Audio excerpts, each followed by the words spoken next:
What is it like coming from all over the world with nothing but a dream in your pocket and a dollar tucked inside your shoe? Joe and I have set out to find the answers. An early call with Duke and Joe.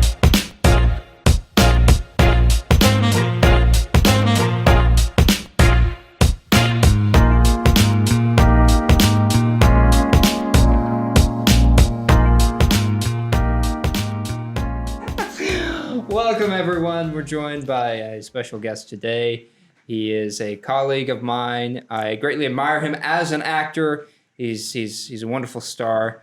Mr. Fabrizio Daniele, how are you, sir? I'm good, thank you. How are you? Both of you. Good to see you, Fab. Good to see you. Now, you're a young actor getting out there, right? I'm not so young anymore. But, right, and that's why I want to talk about that, because you're not so young, but you're a young actor trying to get out there, right? But you're not so young. That's right. You didn't want to be an actor your whole life. Tell us where you're from and why suddenly you woke up one day wanting to be an actor. It's a weird but very short story. I grew up in Switzerland. My parents are Italian, and I was working for an insurance company. I was a salesman. I was making a lot of money. And I was having a really good life, like what you see in the movies, like everything is fine. You have those $10,000, $12,000 a month and no sorrows, right? But then you realize, and I was only like 23, 24 when I was there, and I realized it's weird. This can't be it. You quit a job with money to be an actor. That's exactly what my dad said. Okay. After a year that I told him that I would be an actor. He didn't know for like a year and a half. Now, in Switzerland, yeah, everyone's kind of raised to just be this business person, right? Like, in a sense. No, they're just raised to fit. Be business-minded, right? Yeah, well, yeah, that for sure. How many actors are there in Switzerland, do you think? Is it a popular thing? No, or what? no, nothing. Not so at this all. is a little bit of a cultural shock for your family. Yeah, and for me too. I didn't even know acting is something you study when I was 20. Mm-hmm. I didn't know, and I went to school later and I met these 16-year-olds who've been acting for 10 years, and I did not know. I went to movies, I loved movies, but it never crossed my mind that you study acting. That was not, I don't know, So you were looking for something in your life that was missing. Yeah. How did you figure out that was acting? I did it very like a Swiss person would. So I went to a person whose job is to find out what's the best job for you. So we have those people in Switzerland. When you don't know what to do in your life, you go to this person and you do a bunch of tests and questions, and she's going to tell you what you would be good at. And actor was on that list, and I was even smiling like, yeah, that's funny. Do you study that? Like, what is this? It's like, don't worry, it's just everything is on the list. But it never crossed my mind. I saw, my idea was, okay, you know what? I'm good as an insurance salesman, and I'm going to go and study economics in one of the best universities here, and I'll be fine, right? But somehow that actor word, I don't know. I didn't think actively about it. But after that, I took a big, long vacation on a cruise ship by myself, and I spent some time just alone. Yeah, I didn't, I always... Cruise ship. I took a cruise. I mean, when I want to be alone, I go to my room for 30 minutes. Fabrizio goes on a fucking cruise. Yeah, I went for like 2 weeks to Dubai on a cruise. Wow. 2 weeks in Dubai. Because that salesmanship was really working for Was you. This on your own boat? I'm going to be an insurance salesman. That's where I'm going. In Switzerland, it's pretty good.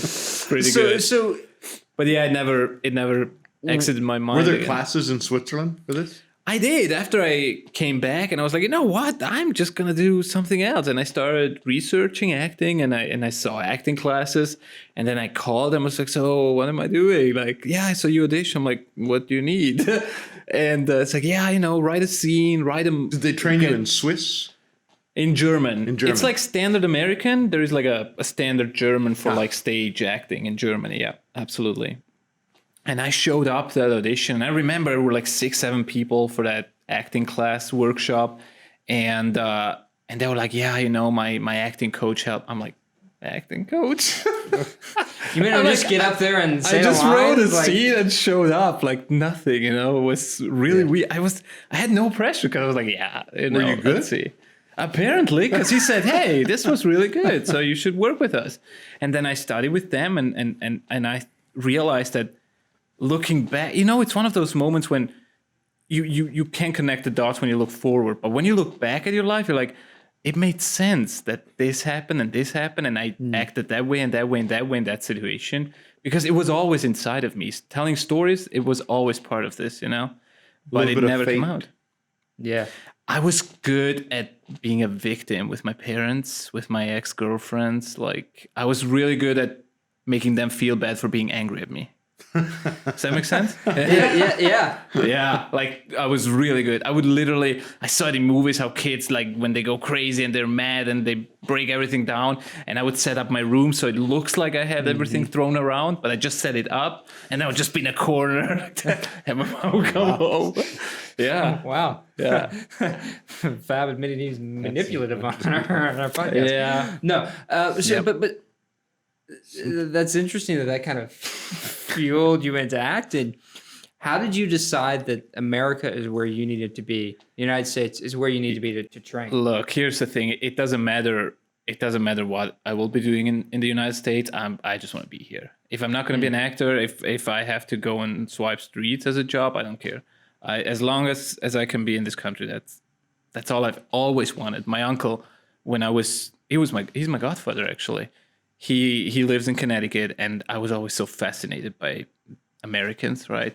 They call my dad the American in the south of Italy because he was like the only blonde guy, and his whole family actually lived in New Britain, Connecticut when he was a kid. They immigrated there for 2 years, but then went back to Italy, and I've always had it inside of me. I've always watched American sports. I've always admired this country. And like I said, and people don't believe me, the day before I entered the United States for the first time with a visa, I knew the Pledge of Allegiance. I knew the national anthem. Like, I was ready. I've always been. I've had it always inside of me, What does the United States have for you that maybe Switzerland doesn't have, or these other places? Because you're bilingual, or not bilingual, quite a few languages, right? Yeah. Well, 3 pretty fluent. 3. Italian, German, so you and can go to English. several different places and Absolutely, yeah. be you. Absolutely. What does the United States call to you for? What it does is that there is something about the United States, especially if you're European, that you're less afraid to fail. Like here, I start a business, the next day I tear it down because it doesn't work. No one cares. No one gives a shit. You know what I mean? In Switzerland, I start a business and a week later I tear it down because it doesn't work. And people are like, oh, this is the guy who started that business. It didn't work, He just failed. And you're like, walk of shame for the rest of your life because it didn't work out. And here, no pressure. Like, we talk about you here too, but we smile when we do it. So it's right. okay. Maybe that's what I like. you know, but you get back up, you dust yourself off, and you go at it again and do something different. Just like make acting. it happen. Just like acting. You get here to the States. What's the first thing you do? Why are you here?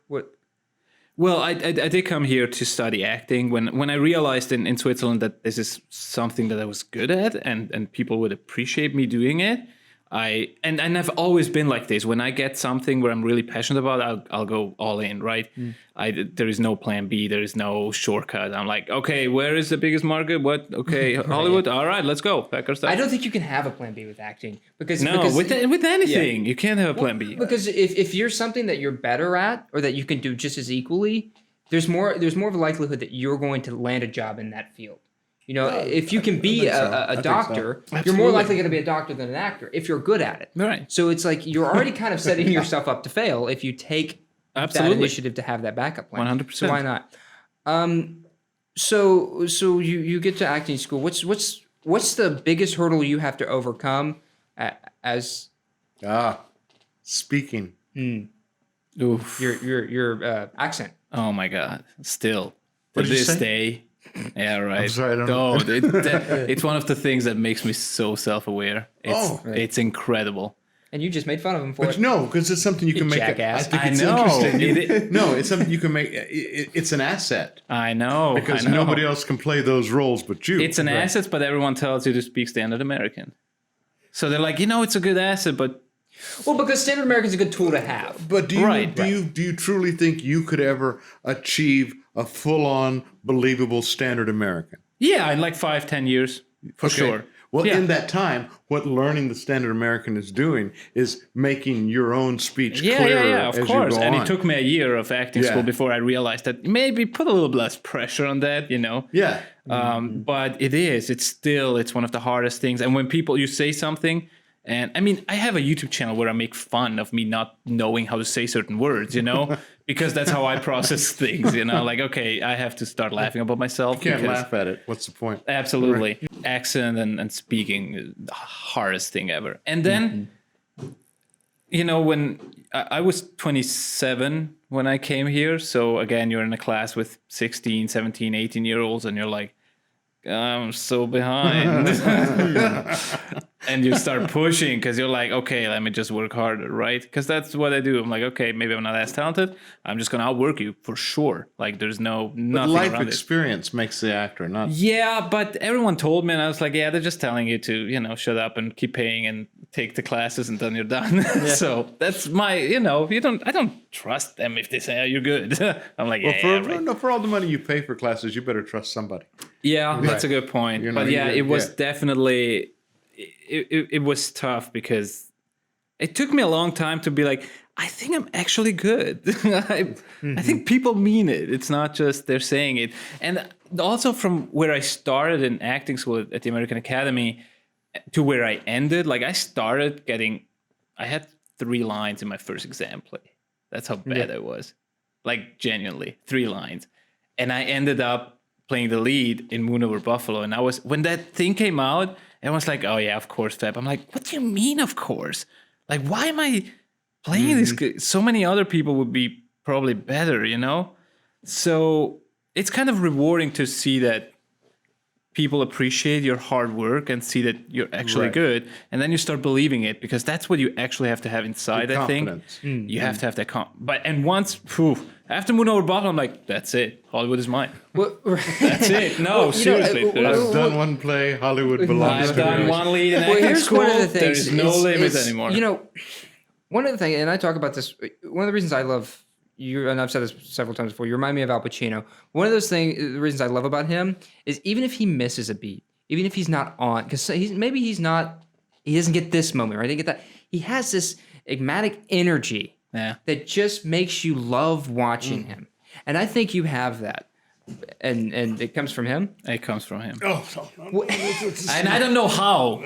I don't know how he did it. And because I'm telling you, I always make that jokes when we talk, how he directed Moon Over Buffalo. It's still, I'm like, how? Because what he did with me after that play, that's why I said it as a joke. I'm like, okay, Hollywood is mine. I can get anything now. It's because what he did is that he made me, he somehow clicked something in my brain where I was like, F it. Right. Like nothing can go wrong. Nothing can be my pet. Like everything is fine. Like easy. Like just go and ride the wave. Yeah. It's so weird. I remember watching Motherfucker with a Hat, your first company show. Yeah. And there were sometimes I was like, what did he say? But I just didn't care. I know. Because you were just so much fun to watch. It was about commitment. It is. I'm telling you, that's and dedication. Your dedication 100%. comes through. Thank you. You leave the academy. What have you been up to since you've left the academy? I don't know what I've not been up to, honestly.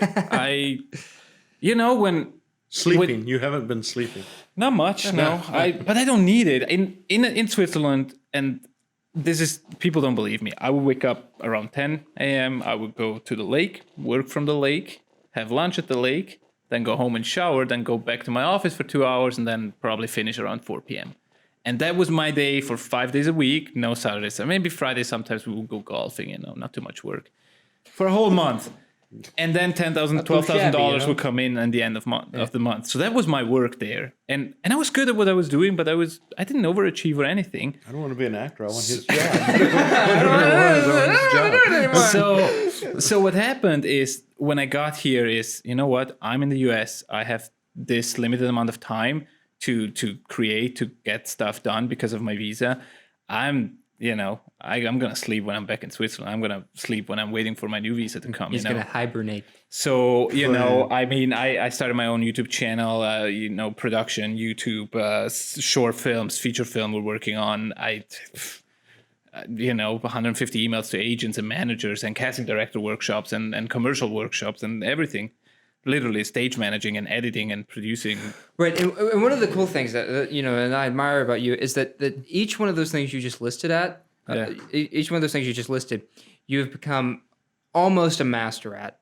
almost all by yourself. Yeah. In terms of if you found everything out through YouTube, through asking people, through people who are masters of that specific craft, and maybe you're not a professional, but you know enough to be able to do each one of those things at least to the best of your ability. Dude, And I think it that's goes really back to what he said, confidence. It Right. goes back to that. If you can sell it that you know something, you're good. Well, with one of our guests we talked to, there's a thing that when you get out of acting school, it's like, okay, now here it comes. Yeah. Here it comes. They're going to come to me. So no matter how talented you are, I mean, you have to put in just as much work. Oh, I'll go out there and I'll take everything that I want. I think that'll I'm not pay gonna off. wait I for think that's the way anything. to do it. I think if you talk to any actor who has made it in this business, I feel like they're not going to tell you, oh no, they came knocking my door down. Please come be in my movie. Right. Yeah. It's the hard work. They talk about actors being found on stage. Discovered. So like Paul Newman, he was in Picnic. Right. And that's somebody came and saw that show and then put him in movies. But he wasn't sitting on his couch and somebody came in and said, hey, you want to be my movie guy? No. Tennessee walked in and said, hey, you want to be my movie? No, he worked hard to get to where he was to be able to be in that show. And then that's what somebody saw, and that's where somebody found him. Nobody finds you. You have to work at it. And to back that up, it's not. I don't think that I want to be an actor so badly. That's why I work so hard. Yes, I want to tell stories and I want to inspire people. But I think the main reason is that because I want to be in America so badly that there is no stone unturned that I leave there. Like wherever I see a corner, like maybe there's something behind. Let me go and look. Right. Like my stakes are so much higher. You could find anything to do that's much easier than what you're choosing to do, and still be able to stay. Yeah, there's here. got to be his calling there. But this has to be something that who you are. Inspiring people, I think, was my main thing. And that's a different thing. That's a different. Yeah. That's a different thing altogether. And I just think that telling stories, either acting or directing or filmmaking, is just my favorite medium to tell stories and to inspire people. Right. Well, you're working your butt off. You're doing all these things. You're making things happen for yourself. Yeah. Writing your own story as opposed to having someone else write it because they're going to get it wrong. Absolutely. They're not going to do it like you do it. Where do you see yourself in 5 years, in 10 years? Well, definitely in the U.S. with a green card. Okay. In the U.S. Okay. Yeah, in the U.S. with a green card. I totally dig how much you love the US. Yeah, no, it's ridiculous how much I love this country. Because, there's a lot of flaws and a lot of things that are not as perfect as people think. Well, and if this year hasn't put you off, then you're good. Oh, no, motivates me even more. In 5 years or 10 years, I don't care. I might be in Connecticut with my uncle and running a gas station, or I might be here in Hollywood making movies, or I don't know. But I'm going to be here. I'm going to be in the US, and I'm going to change people's perspective on life, and I'm going to change how people approach certain things in life. That's Get some goals. Yeah. Get some goals towards it. Yeah. Because I heard something today. A dream without a goal it's just a dream. is just a dream. Yeah, I heard that today. I thought that was just very a dream. interesting. Yeah.